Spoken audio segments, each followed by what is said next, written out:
Hang in there, it is! Smylie Kaufman for 61. Wow. I'm Smylie Kaufman, and this is The Smylie Show.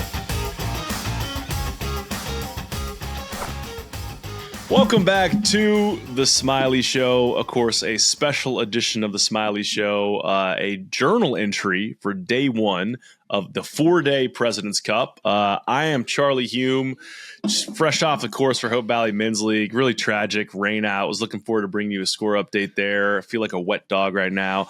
He's Smylie Kaufman. He's fresh off the course from following the match of Morikawa, Theegala, Minwoo Lee, and Adam Scott today. Smylie, I want to talk about that. I want to talk about the big moment that I absolutely loved between Scottie Scheffler and Tom Kim, little trash talk jawing. I think the place we have to start is, well, I'll tell you where we have to start first, is that this show was presented by our friends at Ahead. Got a nice little head hat on here. Popping this little Lululemon Ahead polo after getting out of the rain, so I'm feeling a lot drier now. So dialed in, man. Just so dialed in on the gear. And Ahead is a strategic partner for enterprise clients, helping them navigate the path toward digital transformation. Much like an expert caddy, reading the course ahead and providing the winning combination of equipment and execution. Ahead builds and manages digital platforms that power the most successful organizations in the world. Their consultative approach, unmatched engineering, and innovative solutions combine to accelerate the impact of technology in every client they serve. So you can check out www.ahead.com to learn how Ahead can accelerate your impact. You know what happened here today? I think What's that? Jim Furyk called Ahead to accelerate his team's performance because, my goodness, call off the dogs. This thing, if you're watching on YouTube, kind of waving kind of a flag. It's actually a recovery pin. I was going to say, I'll wave my recovery pin. Actually, I'll plug recovery pin here too, because let me just, this is just a free one actually. I need it on my knee ASAP. I saw those guys out there today. So by the way, terrible idea to try to in my mid 30s and, very, needing to lose about 30 pounds, taking up running with the dogs. That turned out to be a terrible idea. I woke up the next day, my back felt awful. Oh, you don't say. Yeah. Shocker, right? Never could have seen that coming. Hit it with the recovery pin. I think we're all the way back. I think we're good to go. Okay. And I've got the harnesses downstairs. They just arrived. I got the leashes. So we're going to try to do this thing with the help of recovery pin. So that's your quick little recovery pin update. Okay. Thank you. Where you were going with Jim Furyk, here's what I kind of want to start this conversation is either talk us off the ledge here for just the viability of future President's Cup. Maybe it has something to do with the score lines all being close. There were 3 1-ups, 1 3-2, 1 2-1, or Smylie, just push us over the ledge and say we can't keep going with this thing. We got to come up with some sort of change for the format. Where are you standing after the U.S. swept all 5 fourball matches on day one of the President's Cup at Royal Montreal? Wow, it didn't really feel that way today, that the United States was just dominating it. All the matches were so close. None of the matches were a blowout. 16 was the furthest, or I should say the shortest a match went. So, to have all these matches go to 18 and the international team not be able to get a half out of any of them, I think is a huge disappointment. It was a weird day, honestly. Just the fact that it's the first day of the President's Cup in Canada just felt like this crowd was just going to be insane. I had heard so much about how Canadian fans were going to be, making an impact, because at President's Cups in the U.S., doesn't matter if it's a Ryder Cup or if it's a President's Cup, the American fans, they make a pretty big impact. And you've heard players in the past say how, it's made a difference. Some of the things that have been said to them while they've been playing, it's been disturbing. There was none of that out there today.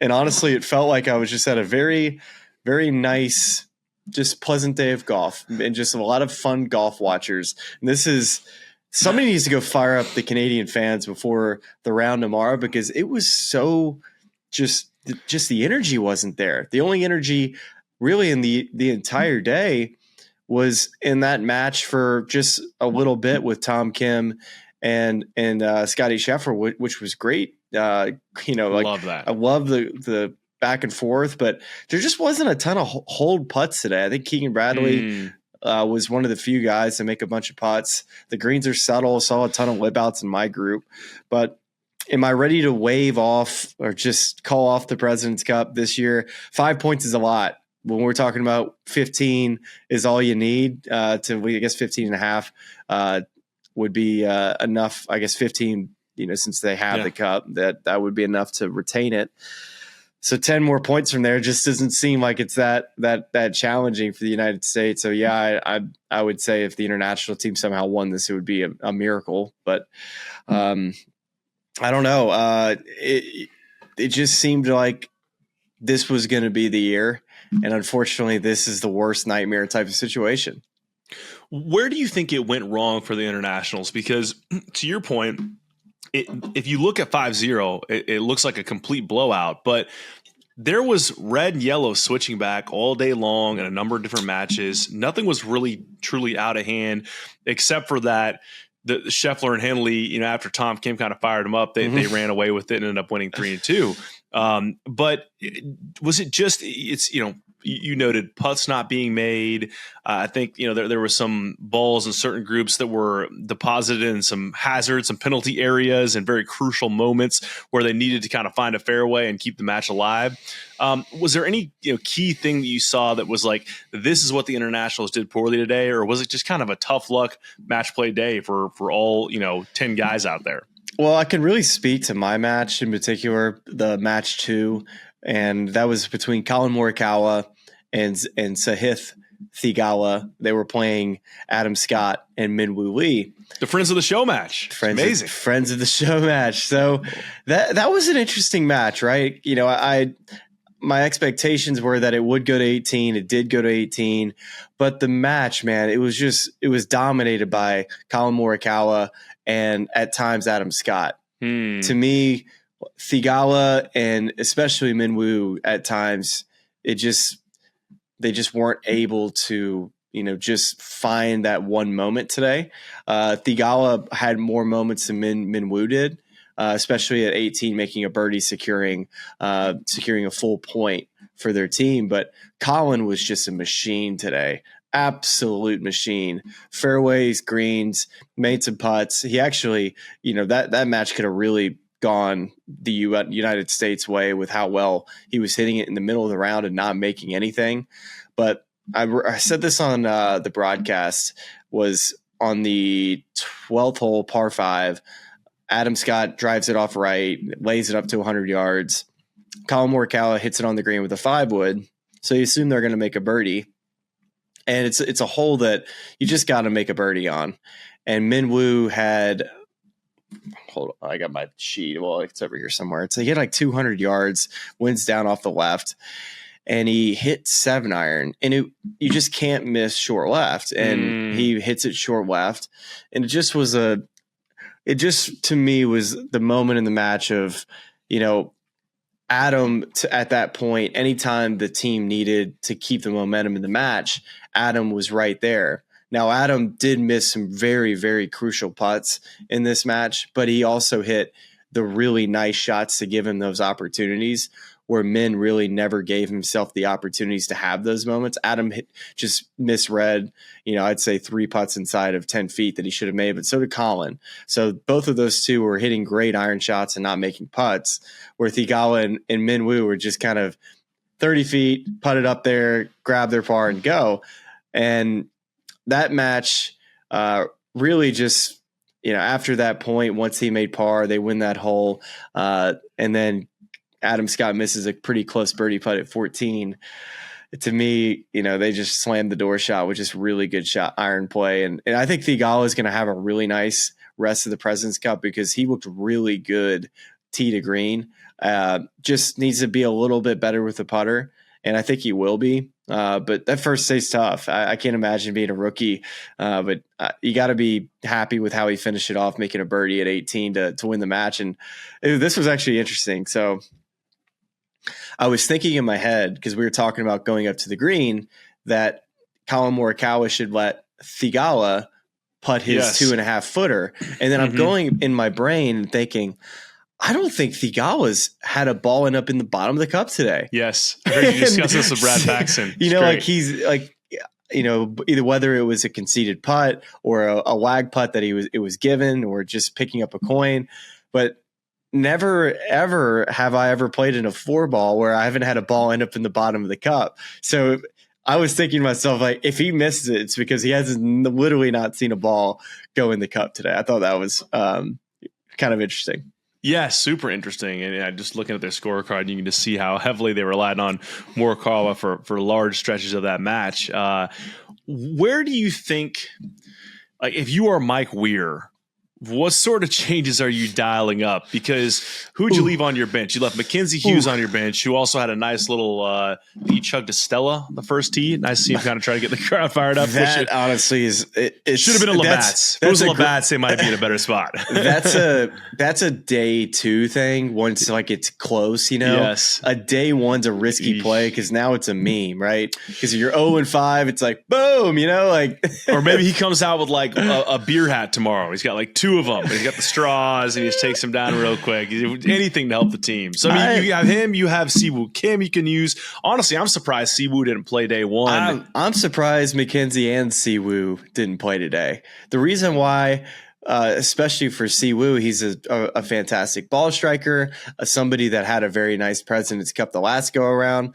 And I just didn't see Mackenzie playing in the foursomes. I thought he would be playing fourball because he's such a good putter, and if you give him enough looks, now maybe they're going to pair him up with somebody tomorrow that's going to be a really nice ball striker that he's will have more opportunities to make some putts. But that means if he hits some bad shots, they're going to be in some trouble. But if it were me, it kind of seemed like a missed opportunity not to put 2 Canadians together. Not that it would have made a difference, but in that first group, go put out Corey Connors, go put out Taylor Pendrith together and let them go. Try to get some energy from the Canadian crowd, but just takeaways of like what this President's Cup needs. Well, first off, if they went to Australia and the United States every year, like you wouldn't have to worry about this. Yeah. But I think the Canadian crowd's eventually going to show up. 5-0 lead doesn't help anything. I think the issue with the President's Cup is that it's 4 days and that there's more. It's Thursday, right? It's very strange. It just seems like it should be a 3-day deal. Go exactly the same format as the Ryder Cup. Instead of 5 matches today, should have been 4. And I don't know. I think that's kind of one of the things I'm thinking about. I totally agree with you because it's interesting, and I should go retrace the history of the competition and the way that they've changed the structure of it. But it would seem to me that more so than a Ryder Cup scenario, you'd want the number of matches played to be less for the President's Cup, because that's where you start really exposing the lack of depth and talent on the international side. If you ask them to play 10 guys every day compared to the Americans, right. If you ask them to play 10 instead of 8, and this is no knock on these international guys, but it's just, it's when you get to 9 and 10 on that list and you look at the 9 and 10 on the American side, that's a clear talent advantage. And so I think that going to using 8 guys in each session every day until you get to the 12 singles matches on Sunday would make a lot more sense to give them a better crack at it. It sure would. And I'd like for you to go look at Justin Ray's Twitter, because I'm sure he's going to have a banger stat to give us. Always does. After this. Always does. But my instincts heading into tomorrow is that, dude, this is so easy for Furyk. He's like, yep, foursomes. Yeah, I'll send out Patrick Cantlay and Xander Schauffele. I'll send out Scottie Scheffler and Sam Burns. I'll send out Max Homa and Brian Harman. And it just seems like it's going to be so easy for him. Once you have everything go the way it should, now you can follow the plan in which you had in place for the entire week. Now Mike Weir's got to second guess everything that he had, maybe put different guys together. Who played poorly today? Who does he want to sit based off of what he saw? So he might have to completely rework some lineups, because he's got to find a way to win the session tomorrow. I've got 3 for you from Justin Ray. Let's Justin go. Ray Golf on Ice. I mean, the guy is just a machine. So here sweeping the opening session at the President's Cup in 1994, USA sweeps opening session, goes on to win by 8. In 2000, they also did the same, and they went on to win by 11. Obviously, they've done it this year, so we'll see the way the rest of this President's Cup shakes out. 8 and 11, so that's kind of boat race status. And let me give you 2 more here, because this is kind of a wild one too. So with today's 5-0 score, and there being just 4 ball matches remaining on Saturday, 9 total matches you can play. This will be the first time in President's Cup history that either road team has outscored the home team in 4 ball. Prior to this, the home team had won 11 4-ball matches, no losses, and 3 ties. That's wild. So to go in the complete opposite direction from a home team perspective. The last one, to kind of take it forward a little bit, Christian Bezaden now made 72.1% of his putts from 4 to 8 feet this season, ranked 38th of 169 players on tour. Misses at 16 and 17 were 6 foot 11 inches and 6 feet 8 inches. I'm wondering, to play it forward on the lineup front, if you're talking about getting some Canadians together, getting Mackenzie Hughes off the bench, you go look at that scorecard with Taylor Pendrith and Christian Bezaden out today, and it's a lot of Taylor Pendrith. Would you like to see that one kind of being rolled out tomorrow for for foursomes rather? Pendrith and Hughes. Yeah, just throw some Canadians out there. The problem is, the Canadians have been so poor in the last 2 President's Cups. I don't know if they've had a win. Between Pendrith and Corey Connors going 0 for 8, and then today, starting out 2 losses in 2 matches. So that's 0 for 10 by the Canadians. It's shocking too, because the Canadians we think very highly of as far as their ability to compete out on the PGA Tour. It's not like there's not great PGA Tour Canadian golfers. It's just a little surprising, and maybe you just missed a little bit of a dog from Nick Taylor today. I still am adamant that Nick Taylor should have been on this team, and he's a player that I feel like you could have thrown out there today and got you something. He's just a gritty guy, can make big putts. We've seen it at the Phoenix Open. Maybe a bit overthought on this team. Yeah, it's tough. I mean, it's tough with those picks, because either way you're trying to kind of dial something up that's different. That's what can we do to flip this result in a unique sort of way? And if they do it, if they take Nick Taylor and Hadwin, and this team loses by a wide margin, then you get accused of being a homer. But I think, kind of to your point, especially with your observations of the lack of atmosphere, like, just give them some Canadians to root for. And so it was weird. I don't know.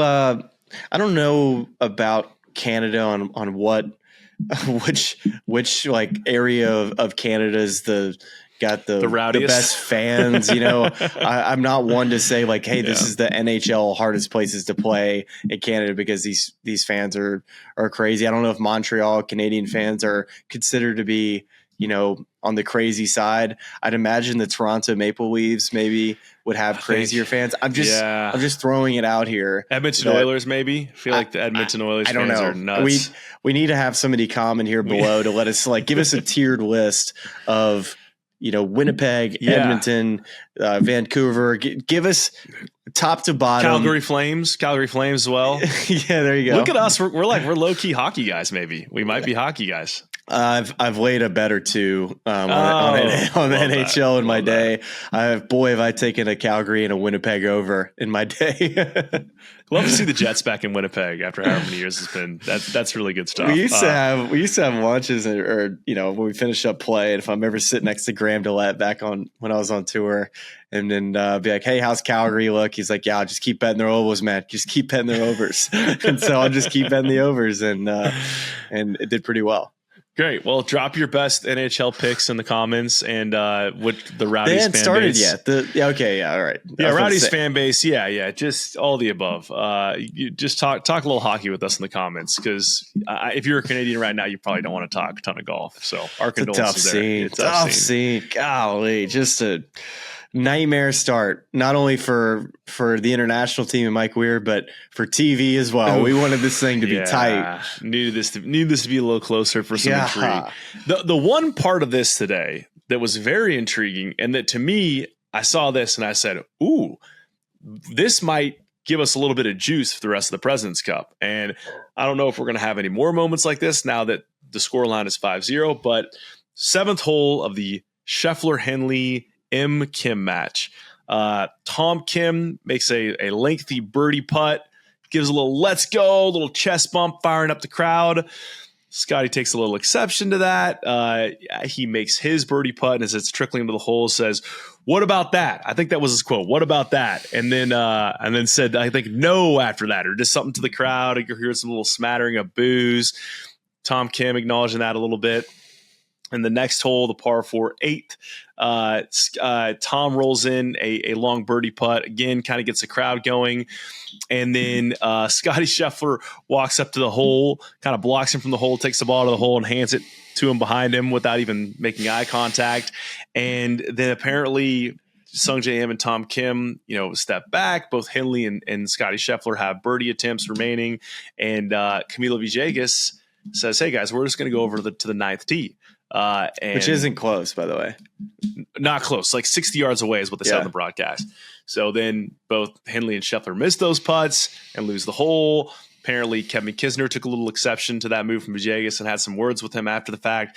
So there's a lot I want to unpack here. First thing I want to do is, do you have any on the ground insider intel that you can share with us to add a little more color to the story, further than what we just saw that I just laid out on the broadcast? No, you actually just explained it perfectly. And I think it was Camilo that tried to get them to take a move. And the reason why I'm not a fan of that is because a lot of times after a big putt, when you're walking to the next tee, that's when the fans want to get the loudest. That's when they want to be very excited for you, like keep it going, keep that momentum going. And so for them to walk to the tee, for somebody who wasn't there, I don't know if the fans responded at all, just to create a bit of rustle.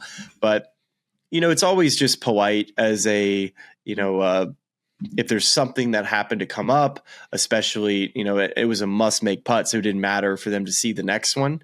But it's just more of a respect thing. It's not the end of the world type of deal. I think Kevin probably just took an exception to it because, it was a vice captain that probably got the guys to take the walk, because Tom Kim and Sungjae's like, all right, whatever. Like Sungjae probably didn't think anything of it, but Tom probably was like, okay, cool. Yeah. Whatever. And my only thing about the Scottie Scheffler, Tom Kim thing is, I want to try to make this like some beef between these two, but I just know how much these guys like each other. And that's the only thing that's frustrating about this, is that I know at the Ryder Cup that guys didn't like each other and that there was genuine dislike for an Ian Poulter, right? Like there was guys that couldn't stand Patrick Reed on the other side.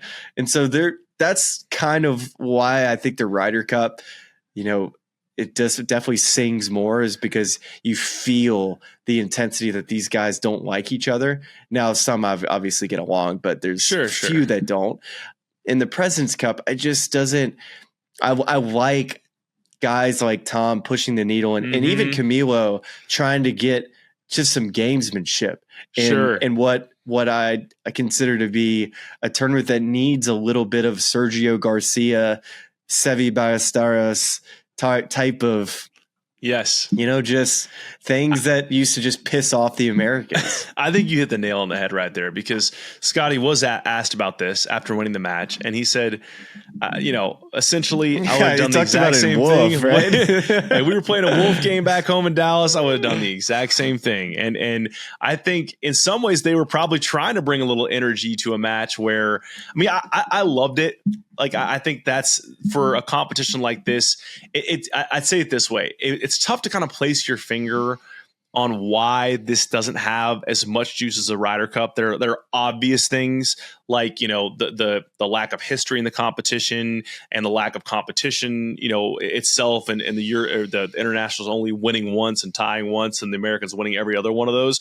But beyond that, I think you really kind of touched on it. There's just a lack of disdain or animosity from one side to the other. And I don't know how you go about like manufacturing that.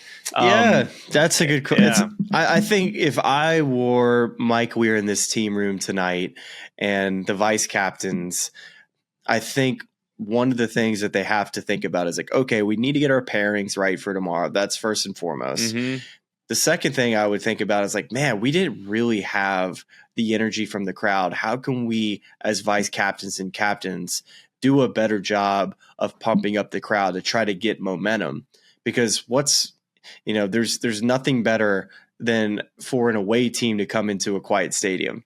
And not to say it was quiet, it just didn't have a juice of a Ryder Cup or a home President's Cup or even an away President's Cup in Australia like we saw at Royal Melbourne. Mm-hmm. So that would be the two things I try to just, nail. And then the third thing is I think you got to watch Miracle. I think you need to